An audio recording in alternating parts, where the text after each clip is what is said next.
Okay, so let's look at today's. Today's is finding the unknown side. What's the Pythagorean Theorem say? What's the formula for the? It's on your yellow card if you don't remember it.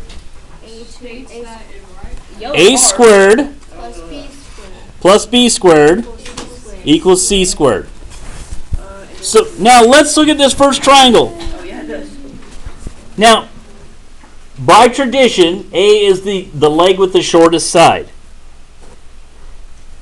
Fill them in. Does A have to be the leg with the shortest side? No, but by tradition it is the shortest side. So, if I type this out, what's A squared?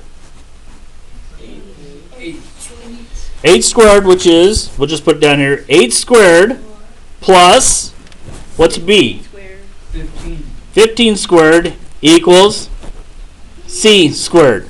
Oh, that's all we have to do? Now, I'm going to show you before you do end solve, I'm going to show you kind of how to break this out and how it became the distance formula. All right? Question. Yes, ma'am. Do you have to use end solve, or can you do a squared? That's what I said. Right now, wait. Listen. So you can use end solve, but I want to show you where the distance formula came from. Okay? So the distance formula is the point between two lines, and they're always talking the hypotenuse. So C is always the hypotenuse, always, always, always. The C is always the biggest number. Always. So what they did, remember before we can do math functions to both sides? So C squared. What does C squared really mean? What C squared really means C times C, doesn't it? So if I do something like find the square root of both sides, well, I don't know what that is, so I get square root of A squared plus B squared equals, what is the square root of C squared? What number times itself is C squared? C. At this point, what I've done is I've created a formula to bring that out, right? Which means solving this becomes just the square root of A squared, which is 8, plus the square root of B squared, and I get C squared. Does that make sense? So you can do end solve, but you can also just type in the square root of these and find C. Did you see how I did the math there? So if you type in the square root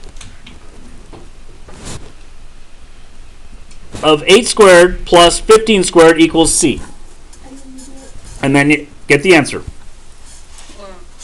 Go ahead.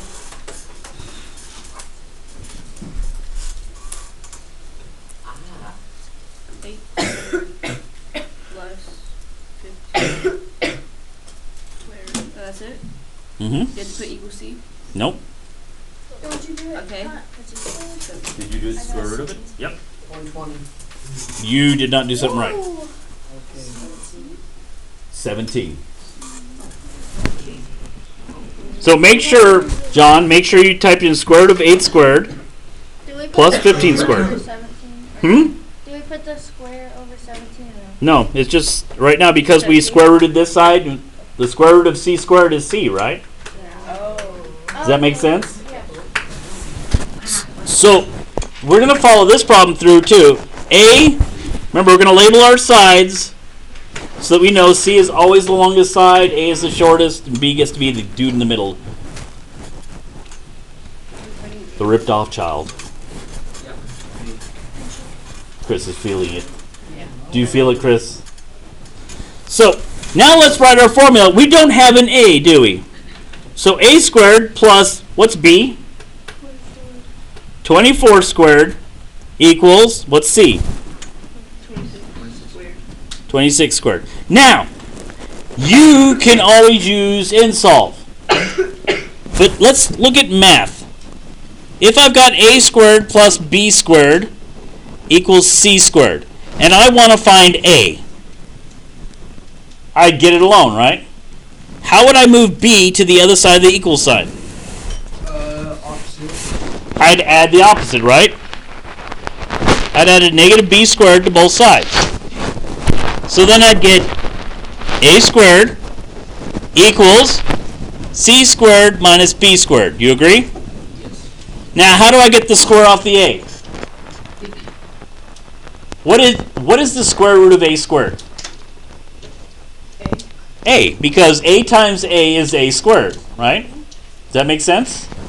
So if I square root both sides, this one comes off. I end up with a equals the square root of c squared minus b squared.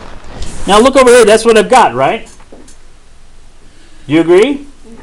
So if I move this 24 squared and I move to the other side as a negative, and I square root of both sides, which will take that away. So all I have to do is type in the square root of 26 squared minus 24 squared. Put that in your pocket. 10. Don't blur it. Get out a calculator and do it.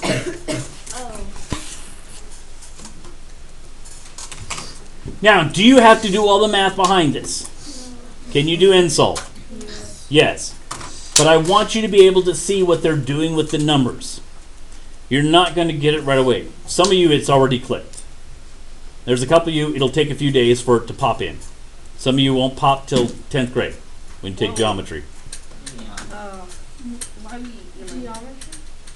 Why is a right triangle so important in life? Because it's right. Ready? One, let's get the answer here. What'd you get, Raiden? What are you confused at, ma'am? It's not part of the math problem, but it says 1, 3, 2, and 4. I never caught that. That's funny.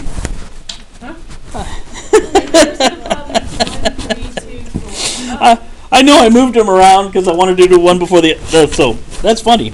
So think about this. If you're building a house, right?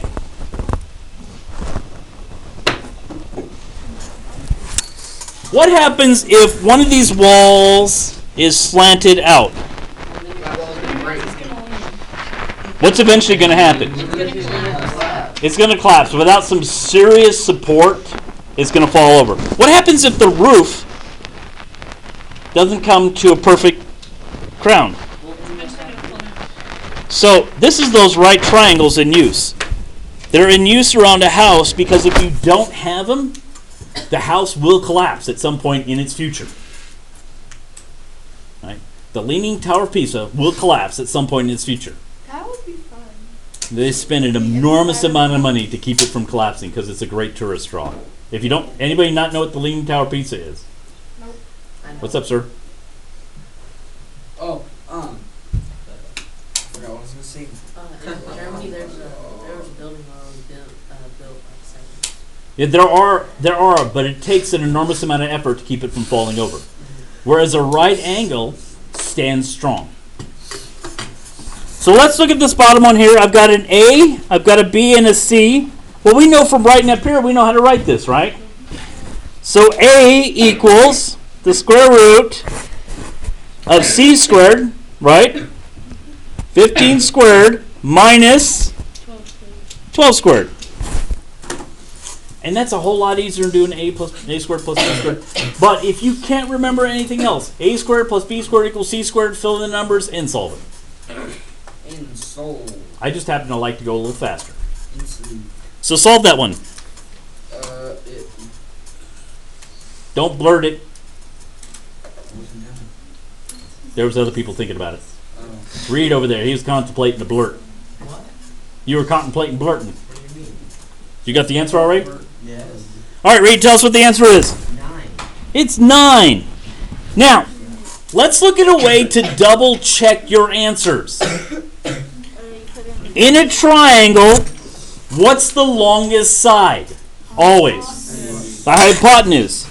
So if you figure it out and the hypotenuse is smaller than either of the legs, your answer is wrong.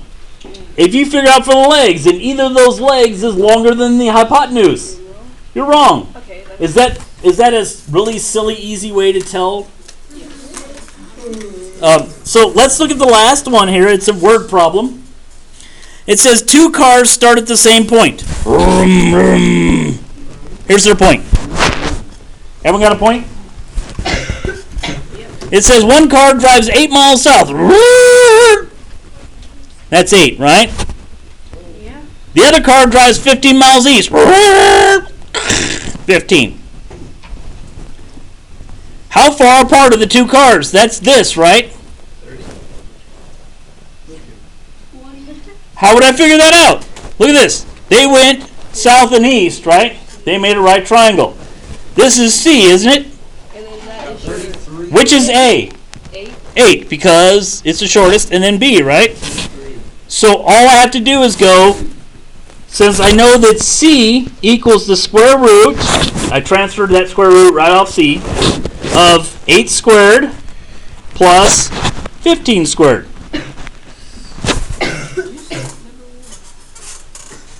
Did you catch that? What'd you catch? 7. They are how far apart? They're 17 miles apart. Does that fit? Is that 17 longer than the other legs? Yes. Your hypotenuse always has to be longer than your legs. That's just a quick visual. If you ever write it down and it doesn't work like that, something's wrong. If you don't do that check, what'll happen is you'll turn it in, and when I give it back, you're like going, ah. It'll hurt your feelings.